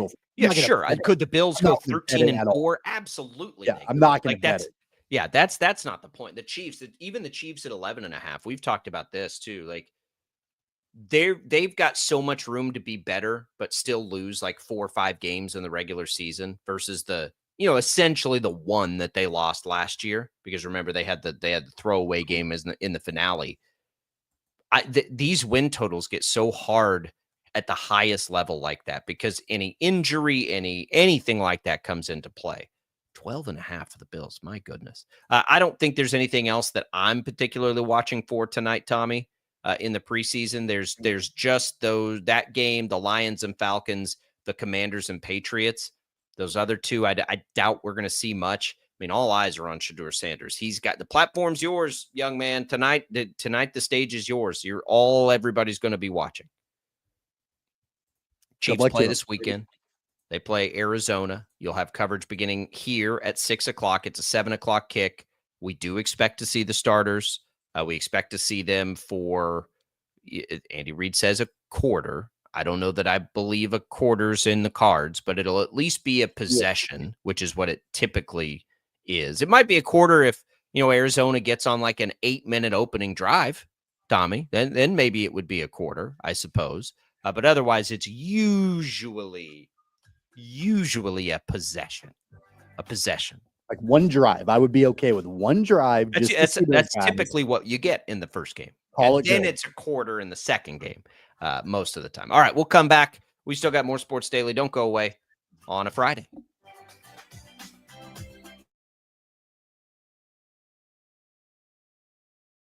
Lightning, hail, tornadoes, flooding. It's the worst of severe weather, and it's coming. Spring brings warmer temperatures, but also dangerous weather conditions. Stay up to date day or night with the Storm Team 12 weather app. You'll get accurate forecasts, so you can plan ahead and stay safe, no matter the weather. Download the Storm Team 12 weather app, brought to you by Stutzman's Greenhouse. The future of television has arrived. Next Gen TV is here with stunning video, movie theater quality sound, enhanced voice clarity, and interactive features, all upgradable for the future. Learn more at watchnextgentv.com.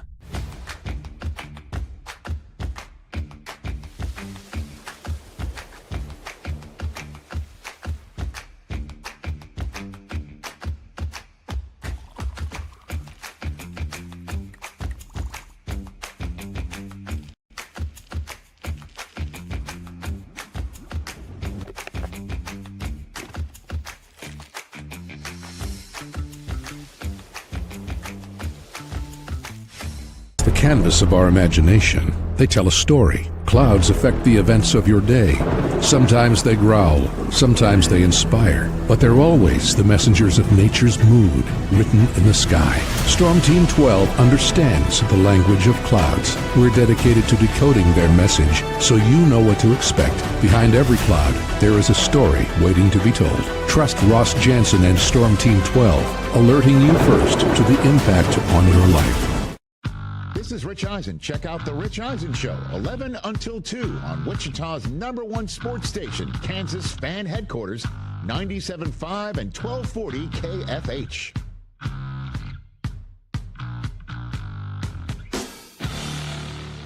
Odyssey is one of the most influential audio and entertainment brands in the nation. You already know Odyssey's iconic local radio brands in Wichita. But did you know Odyssey has the country's best collection of music, news, and sports brands? Odyssey is also a premium podcast creator, major event producer, and digital innovator. Odyssey brings people together across the country and right here in Wichita. Odyssey also delivers meaningful radio and digital audio results. Find out our story and impact at odysseyinc.com/Wichita.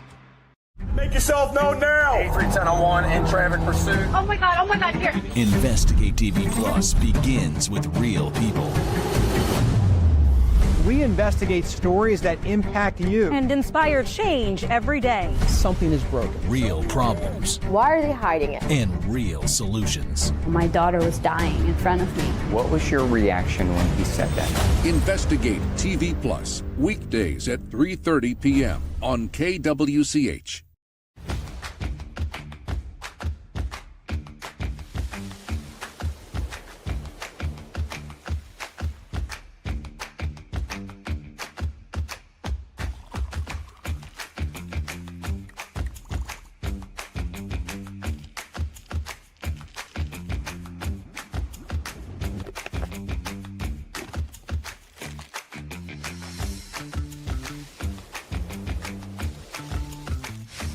Hey, Wichita, Jim Rome here, celebrating over 25 years as the #1 midday sports talk show on Wichita Radio. Find out why. Tune into The Jungle, weekdays 11 until 2 on 97.5 and 1240 KFH. Mornings are busy. We're here to make your mornings better. We report the stories that affect you. 3 more hospital lies from contaminated apple juice just a day after the FDA issue a recall. We're here to make your mornings better. Closing east and westbound lanes of K96 for repairs. With 12 News, you're prepared for your whole day. Scattered thunderstorms across the state into the afternoon. Stay a step ahead with 12 News this morning on KWCH and KSCW.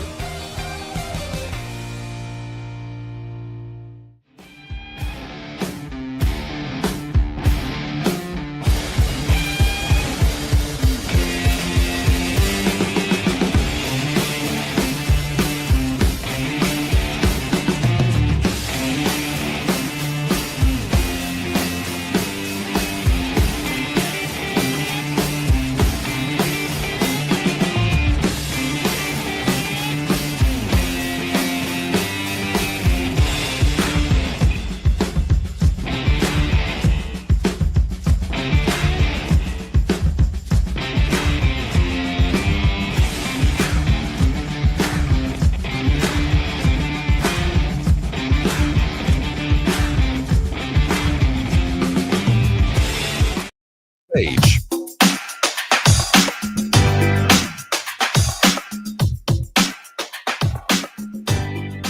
All right, welcome back in, everybody. It is Sports Daily here on KFH. Thanks to Crestview Country Club for their support of the program. Never a better time to join than right now. It is the end of the summer season going into the fall. There are great deals to be had with membership. Give Todd with Crestview a call. Go tour those facilities. Check out what Tommy and I are always talking about. Pool will be open another month. The golf will be the best it's been once you get to the fall and it cools off a little bit. And then all the other great things that Crestview has, all the tennis courts, all the facilities, the family events, the fun nights in store, a restaurant with a brand new menu. Give Crestview a call. Go take a tour. Tell Todd we sent you and check out all those membership options. Tommy, it is the day yesterday was. We didn't talk about this yesterday. Barry Bonds broke the Major League Baseball all-time home run record on this day yesterday. Where do you stand with Bonds? I think that you think he should be in the Hall of Fame. I do. Where do you stand with him? Well, I don't think you can have the all-time home run leader not in the Hall of Fame, regardless of the circumstances surrounding it. I'm okay with some kind of asterisk or whatever they need, but he needs to be in the Hall of Fame. I think the biggest issue with Bonds, even separate from the steroid allegation, was just that the writers don't like him because he's kind of a jerk. Yep. And he was kind of a jerk to them throughout his career. He didn't play nice with media. And so there are grudges that are held against him. And I think it's easy for the writers and the committee to say, oh, he use steroids, so we're not going to put it. Well, you just didn't like him. That's why you don't put him in the Hall of Fame.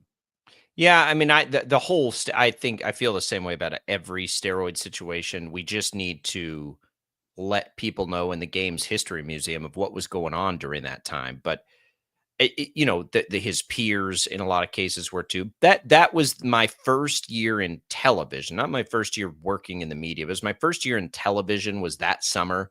I was hired in May of that summer, and I was working like the morning shift. So I think I came in at 2 or 3 in the morning, and I had convinced them at the time, because I was just being a reporter. I convinced them to let me cut every day. I was like, I'll put it on my regular workload. I'll cut a sports segment every morning. Let me do that. And they did. And I followed along, that Bonds home run chase. And man, those home run chases are some of the most entertaining things. We got one with Aaron Judge not long ago in a single season. I don't know if we're ever going to break this one, this Bonds record. And I don't know that even Hank Aaron's will ever be broken, because of the longevity of those two guys. Like the likelihood of a player getting started as early as both of them did and playing for as long as they did at a high level, I just don't know that we're ever going to be able to see that topped, Tommy. It feels insurmountable. It does to me too. I mean, even guys like Aaron Judge that have hit started tons of home runs. He got started late, and he could, I think probably at least 500 home runs is in the cards for him, assuming he stays healthy, if not more. But man, you need to have somebody play 20 plus years at a high level to be able to do what Aaron and Bonds did. And that's nearly impossible to do in today's game and today's day and age. The fewest seasons to sniff it was Sosa at 18. McGuire only did it in 16. He was kind of up there just outside the top 10 for him. David Ortiz, who felt like he played forever, Tommy, is still 120 home runs short. He needed another, 4 or 5 years probably to get there. For us right now, just looking up and down the list at who is even on the radar, Giancarlo Stanton has 439. He's played 16 seasons. He's 35 years old. He would need, let's say he can play another 7. He would still be 762 minus 439. He'd still need, if he played 7 more years, Tommy, 7, right, until he's 42 years old, he'd need to average 46 home runs a year. That ain't happening. Right. But that's how crazy that is. Mike Trout, Mike Trout probably had a shot at one point, but his body gave up on him. Mike Trout's still only 33. He's not old, but his body's given up on him, which is too bad, because we could be having conversations about him potentially as like the best baseball player ever, but he won't get there. I mean, you got guys like Manny Machado, who's only 32 and played for, but he'd need another 10 years at, 40 home runs a year. Aaron Judge is, he's only played 10 years. Judge would be the interesting one. If Judge could basically replicate over the next 10 years what he's done for the first 10 years, he would still be short. He's hit 352. If he replicated what he's done thus far in his career, he would still be 50 or so short. So I think we can at least watch him based on the things he's done. Shohei is another interesting guy, but he's not going to get there either because of, he's already 30. So he'd need, he's probably less likely even than Judge, because he hasn't been in the big leagues long enough. It's very unlikely. We're talking these guys are outside the top 200 right now. So that record is one that may stand forever. Those seasons were some of the craziest seasons. You just could not get that guy out.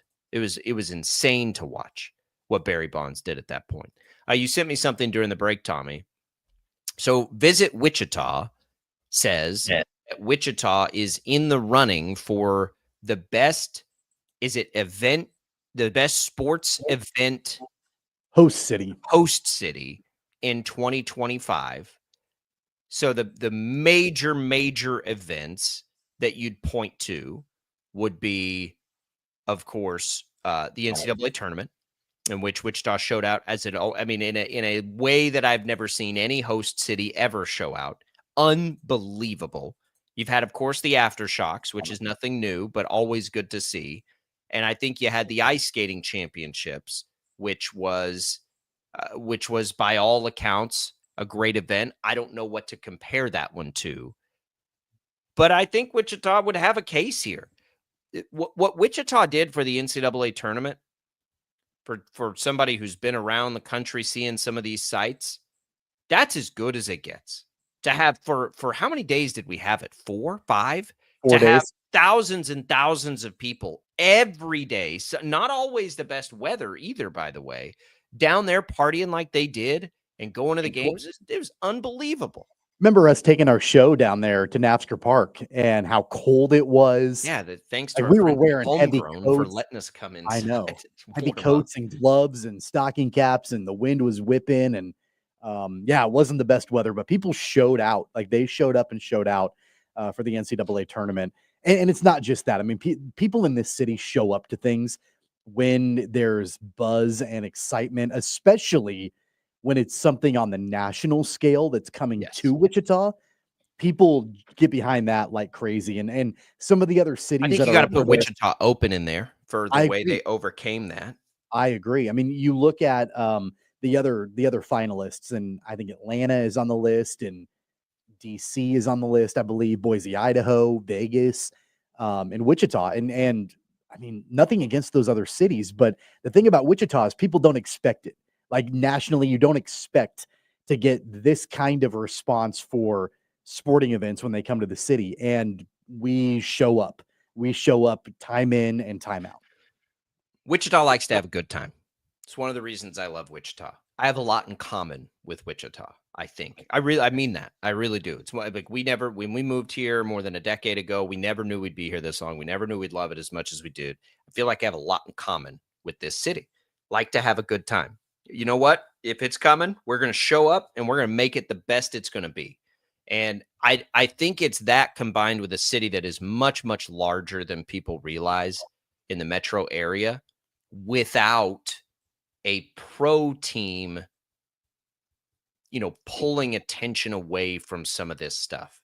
So I think you mix all that together, and that's why these events just consistently hit when they come, because it's like, oh, that might be a good time. Yeah, I'm going to go do that. Right? Like, that's pretty much it. Like, that's the thought process of most people in this city. Like, oh, yeah, it'll be fun. Let's get down there and do that. How many people for March Madness didn't actually have tickets to the games themselves? I mean, so many. 80%? But there everybody's weren't enough tickets down to hold all those people. Everybody's going down to party and have a great time. And March Madness is fun regardless. And people are taking off work and they're doing brackets and they're going and watching games at bars and things like that anyway, even if it's not in our city. But the fact that it was, I think I knew that it was going to be like that. I mean, because it had been so long. And the first time that March Madness came here, 5 or 6 years ago, it was incredible and insane and all of that. And I knew it would happen again. I mean, I think we all had an idea it would happen again. And do you remember how crazy I drove you and how worried I was? Because the first time, a lot of that crowd was KU centric. Yeah. Right? Selling out practice sessions. So that was the anxiety. Didn't matter. Right? It was even better than the first time. That's why I kept trying to talk you off that ledge. Like, it does. You didn't know. You didn't know it was going to be like that.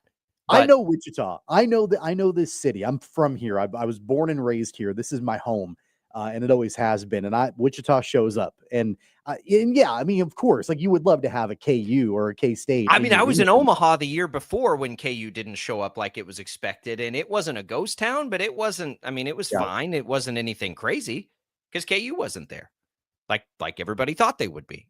I mean, it's always a risk. And again, I do think missing it because of the COVID year added on to it. But here's what we've learned from things like the TBT. The next time, people won't want to miss that party. Like you don't want it now that it happened and it was what it was, won't matter now because everyone's like you just kind of set your watch to it. That's why the Wichita Open has been such a unbelievable success on that tour, and why the golfers tell us time and time again, like there's nothing else like this because you don't want to miss the party. Like, well, I can't miss that. I don't know if there's another city in this country that essentially shuts down for multiple sporting events a year. Like Wichita Open in the summer, Thursday and Friday. There are not a lot of people working. At least in my world, the world. Well, that I sure, right? You gotta like golf. You gotta like. I mean, I get it, but yeah. But March Madness, when it comes, you're like, and March Madness shuts down offices anyway, regardless. But especially here, like you were hard pressed to find businesses that were working on those days, and people were trying to find ways to get out of work, so they could go down there and experience all of it. Paging Shocker men's basketball. All of this paging Shocker men's basketball. Let's go, and let that carry into Shocker women's basketball and volleyball, which should be pretty good. Wichita State's our pro team. I say it all the time. There's so many people here that just are looking for the fun thing. Anywho, you can go to visit Wichita. You can follow them on X, and they have a way to vote there. Yeah, go and vote. You can go there and you can vote. All right, we'll come back. We'll get you ready for a busy sports weekend. Don't go away. Sports Daily on a Friday.